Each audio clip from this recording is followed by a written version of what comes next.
I am here to talk about SNAP because I'm sort of dumbfounded that we are where we are.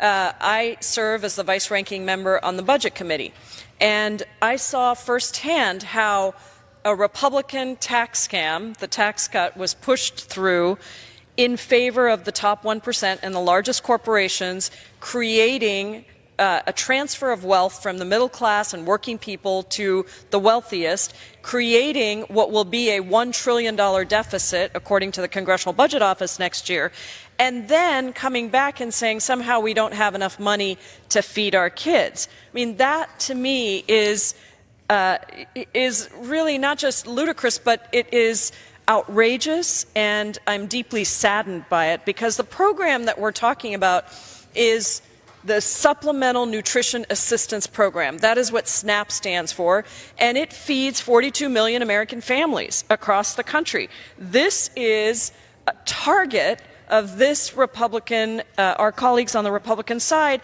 using the Farm Bill to take this crucial program away from Americans who need it the most. The bill would strip critical food assistance from unemployed and employed workers by shortening the time limits to be eligible for SNAP for millions of people. For SNAP, the state of Washington in 2016 received $1.1 billion in SNAP funding, and there and across the country, as I said, 42 million families benefit from this critical program. These are workers and families who face low wages, unreliable schedules, underemployment, and unstable incomes. They all rely on SNAP to buy groceries and put food on the table.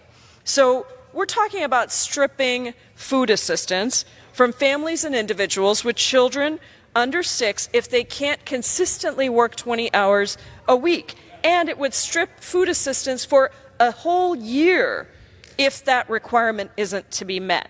Cutting SNAP is not magically going to reduce the deficit, a deficit that was dramatically increased by our Republican colleagues when they passed the tax scam. And so this is just an attempt to take resources from the most vulnerable and to leave these 40 million families stranded on the side of the road. The American dream isn't just about individuals lifting themselves up by their own bootstraps. It's the idea that we are all better off when we're all better off, that we need to lift up every person, make sure every person has bootstraps to be lifted up by. Today, my office received a call from Dave in my district, who works at our University District Food Bank, and he called just imploring Congress not to allow this to happen. Our community food banks in red and blue districts across the country will not be able to keep up with the need if we gut SNAP. And yesterday, I met with Aaron from Food Lifeline, who knows from experience that for every one meal provided by a food bank in our community, SNAP provides 12. Yesterday, I spoke at a rally, and we had a constituent of mine, a woman named Tina, who came out from Washington State. She's a single mom. She's got a 9-year-old kid, and she was just begging and pleading for us to please keep this. That SNAP is one of the most cost-effective public assistance programs. It quickly and directly gets food assistance to those who need it. So why would we wage a war on that program or a war on poor people by cutting these essential benefits?